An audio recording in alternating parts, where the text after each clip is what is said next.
Hello all, welcome to ఇన్ఫోటాక్స్. So Gujarat versus Punjab Kings match and Gujarat Punjab Kings ఈ match తో మొత్తం అన్ని టీమ్స్ కూడా ఒక్కొక్క మ్యాచ్ ఆడటం అయిపోతుంది. సో రేపటి నుంచి జరిగే మ్యాచ్లు ఏవైనా కూడా సెకండ్ మ్యాచెస్. సో ప్రతి టీం కి సెకండ్ మ్యాచ్ గా మారిపోతున్నాయి రేపటి నుంచి జరిగే మ్యాచ్లు. సో ఈ ఫస్ట్ మ్యాచ్ లో మనం ఈ స్క్వాడ్ గురించి పెద్దగా ఏమీ డిస్కస్ చేసుకోవడానికి లేదు. బట్ రెండు టీమ్స్ లో ఒక నూతన ఉత్సాహం అయితే కనబడుతుందని అనిపిస్తుంది, ముఖ్యంగా పంజాబ్ విషయంలో. ఎందుకంటే మళ్ళీ రిక్కీ పాంటింగ్ వాళ్ళకి హెడ్ కోచ్ గా వచ్చాడు, మెయిన్ టీమ్ డైరెక్టర్ గా కూడా ఉన్నాడు. And Ricky Ponting Shreyas Iyer ని గట్టిగా కావాలని కోరుకున్నాడు. శ్రేయస్ అయ్యర్ వాళ్ళకి చాలా హై అమౌంట్ కి వచ్చాడు. మళ్ళీ వాళ్ళ ఓల్డ్ ప్లేయర్ మ్యాక్స్వెల్ ని వాళ్ళు వద్దనుకున్నారు. ఆ తర్వాత మళ్ళీ ఇప్పుడు మ్యాక్స్వెల్ బెంగళూరు నుంచి పంజాబ్ కింగ్స్ కి వచ్చాడు. శశాంక్ సింగ్ ని అండ్ ప్రభ్ సింగ్ ని వాళ్ళిద్దరూ ఉంచుకున్నారు ముందుగానే. సో రిటెన్షన్ లో చేసుకున్నారు కాబట్టి వాళ్ళిద్దరూ ఉన్నారు. అండ్ పంజాబ్ ఓకే బానే ఉంది. లోకి ఫర్గసన్ గాని వీళ్ళందరూ పంజాబ్ టీం ఓకే బానే ఉంది. హర్షదీప్ సింగ్ ని వాళ్ళు మళ్ళీ రిటైన్ చేసుకోలేదు, కానీ అదే ప్రైస్ కి మళ్ళీ తెచ్చుకున్నారు 18 crores కి. అండ్ యుజ్వేందర్ చాహల్ ని కూడా 18 crores తెచ్చుకున్నారు. సో బౌలింగ్ కూడా బానే ఉంది వాళ్ళది. ఒక ఎక్సలెంట్ పేస్ బౌలర్ ఉన్నాడు, ఇన్ స్వింగ్ రాబట్టగలడు గట్టిగా, స్వింగ్ ఏమాత్రం అనుకూలించినా కూడా. And Chahal IPL best spinner, highest wicket taker. And ఏ టైంలో వికెట్ కావాలంటే ఆ టైంలో గట్టిగా వికెట్ రప్పించగల సామర్థ్యుడు. సో పంజాబ్ ఇలా స్ట్రాంగ్ గా ఉంది. అండ్ ఇప్పుడు మనం గుజరాత్ విషయంకి వస్తే, గుజరాత్ లో ఆల్రెడీ చాంపియన్ బ్యాట్స్మెన్ ఉన్నాడు శుభ్మన్ గిల్. లాస్ట్ ఇయర్ కొంచెం ఆ కెప్టెన్సీ దీన్ని తట్టుకోలేకపోయాడు. అండ్ హార్దిక్ పాండ్యా సడన్ గా వెళ్ళిపోవడం అనేది కూడా టీమ్ బ్యాలెన్స్ ని దెబ్బతీసింది. బట్ వాళ్ళు శుభ్మన్ గిల్ ని రిటైన్ చేసుకున్నారు అండ్ రషీద్ ఖాన్ ని రిటైన్ చేసుకున్నారు. But Rashid Khan last year అంత పర్ఫార్మెన్స్ ఇవ్వలేదు. తన ఎకానమీ కూడా 8+ ఉంది, ఎందుకంటే ఇంజూర్ నుంచి వచ్చాడు అప్పుడే. సో తన స్టామినాకి తగ్గట్టుగా పర్ఫార్మెన్స్ ఇవ్వలేకపోయాడు. బట్ ఈ ఇయర్ వాళ్ళు రషీద్ ఖాన్ నుంచి చాలా గట్టిగా పర్ఫార్మెన్స్ ఎక్స్పెక్ట్ చేస్తారు. అండ్ రాహుల్ తెవాటియాని వాళ్ళు రిటెన్షన్ చేసుకున్నారు. సో రాహుల్ తెవాటియాని అండ్ షారుఖ్ ఖాన్ కూడా రిటెన్షన్ చేసుకున్నారు. సో వాళ్ళిద్దరూ కూడా పర్ఫార్మెన్స్ చేయాల్సి వస్తుంది. రాహుల్ తెవాటియా కొన్ని మ్యాచెస్ గట్టిగానే పర్ఫార్మెన్స్ ఇస్తాడు, బట్ షారుఖ్ ఖాన్ మాత్రం తన మీద ఉంచిన నమ్మకాన్ని గట్టిగా నిలబెట్టాల్సి వస్తుంది, ఎందుకంటే తను చాలా ఎక్కువ ప్రైజులకు చాలా టైమ్స్ వెళ్ళాడు.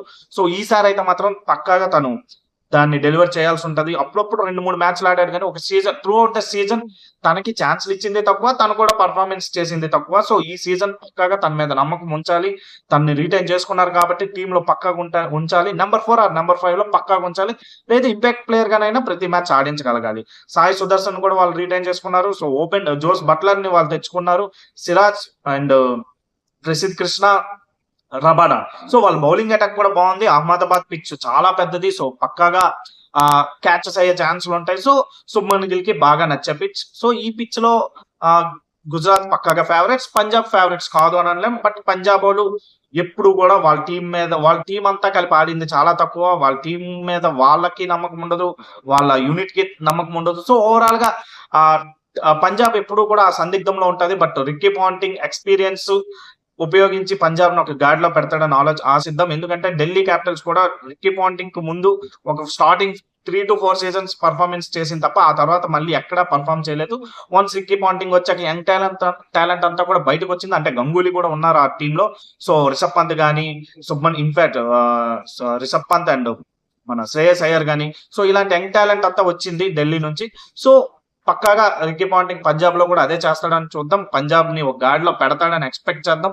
సో ఈ మ్యాచ్ లో పక్కాగా కీలకం కాబోయే ప్లేయర్స్ ఎవరంటే శ్రేయస్ అయ్యర్ అండ్ శుభ్మన్ గిల్, చాహల్, హర్షదీప్ సింగ్ అండ్ అక్కడ Rashid Khan, Rabada, Siraj, Prasidh Krishna. But Rabada IPL లో అంత పర్ఫార్మెన్స్ ఇవ్వలేదు. తను ఇంటర్నేషనల్ గా ఎంత ప్రూవ్ అయ్యాడో, ఐపీఎల్ లో అప్పుడప్పుడు 1-2 మ్యాచ్లు ఇచ్చాడు తప్ప త్రూ అవుట్ ద సీజన్ అంత పర్ఫార్మెన్స్ ఇవ్వలేదు.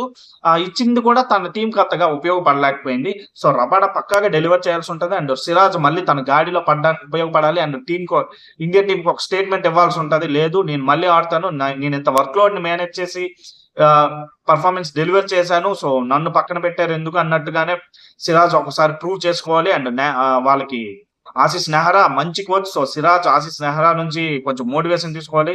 సో గుజరాత్ కొంచెం ఫేవరెట్స్ గా ఉన్నా కూడా పంజాబ్ బెంచ్ స్ట్రెంత్ చూసుకుంటే పంజాబ్ చాలా లీతల్ అటాక్ అనిపిస్తుంది. బట్ పంజాబ్ ఏం చేస్తుంది అనేది, మార్కస్ స్టాయినస్ కూడా ఉన్నాడు పంజాబ్ లో. సో పంజాబ్ లో మంచి అటాక్ ఉంది. అండ్ గుజరాత్ లో ఇన్ఎక్స్పీరియన్స్ ఉన్నా కూడా ప్రూవెన్ ఆల్రెడీ ఆ టీం కి మంచిగా ఆడిన సాయి సుదర్శన్ గానీ, మన శుభ్మన్ గిల్ గానీ, జోస్ బట్లర్ ఇప్పుడు యాడ్ అయ్యాడు, జోస్ బట్లర్ గానీ వీళ్ళందరూ ఉన్నారు. So Jos Buttler versus Harshdeep Singh and Chahal. అక్కడ చూసుకుంటే శుభ్మన్ గిల్ వర్సెస్ మన అంతే Shubman Gill versus Harshdeep Singh and Chahal. And ఇక్కడైతే చూసుకుంటే శ్రేయస్ అయ్యర్ వర్సెస్ రషీద్ ఖాన్ పక్కాగా. సో వీళ్ళిద్దరూ ఎవరు విన్ అయితే ఈ బ్యాటిల్స్ ఎవరు విన్ అయితే పక్కగా టీం గెలుస్తుంది. శ్రేయస్ అయ్యర్ పక్క excellent player of spin. So Shreyas Iyer ని మిడిల్ ఓవర్స్ లో ఎవరైతే అవుట్ చేస్తారో అండ్ మ్యాక్స్వెల్ ను కూడా. సో వీళ్ళిద్దరు వికెట్స్ త్వరగా వస్తే గుజరాత్ హ్యాపీగా ఫీల్ అవుతుంది, లేదంటే మాత్రం భారీ మూల్యం చెల్లించుకోవాల్సి వస్తుంది. సేమ్ ఎవరంటే మన జోస్ బట్లర్ తో కూడా సేమ్ అదే ప్రాబ్లం. జోస్ బట్లర్ ఎక్కువసేపు ఉంటే పక్కాగా స్కోర్ గట్టిగానే వెళ్తుంది. ఈవెన్ శుభ్మన్ గిల్ అయినా సాయి సుదర్శన్ ఉన్నా కూడా.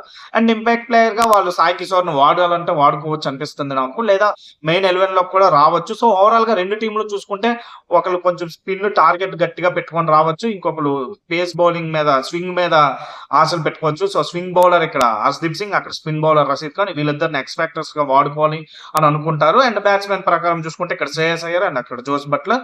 Maybe Maxwell out of the syllabus వచ్చి ఒకసారి ఇప్పుడు 2014 లో పంజాబ్ ఆడి పంజాబ్ ఫైనల్స్ వరకు తీసుకెళ్లాడు. అలా చేస్తే మాత్రం పంజాబ్ కొంచెం ముందంజలో ఉండొచ్చు. బట్ ప్రస్తుతానికి అహ్మదాబాద్ లో మ్యాచ్ అండ్ గుజరాత్ టైటన్స్ కొంచెం స్ట్రెంథన్ గా కనిపిస్తుంది. కాబట్టి ఫేవరెట్స్ ఎందుకంటే స్ట్రెంథన్ గా ఆల్రెడీ ప్రూవ్డ్ లో ఉన్నారు, లాస్ట్ 2-3 సీజన్స్ గా అలా పర్ఫార్మెన్స్ ఇస్తున్నారు. కాబట్టి సో మీకేమనిపిస్తుంది అని కామెంట్ చేయండి. అండ్ దీని ప్రివ్యూ అండ్ వాళ్ళ మెయిన్ 11 ఎలా ఉండబోతుంది అనేది మ్యాచ్ తర్వాత మనం డిస్కస్ చేసుకుందాం. Thank you, bye.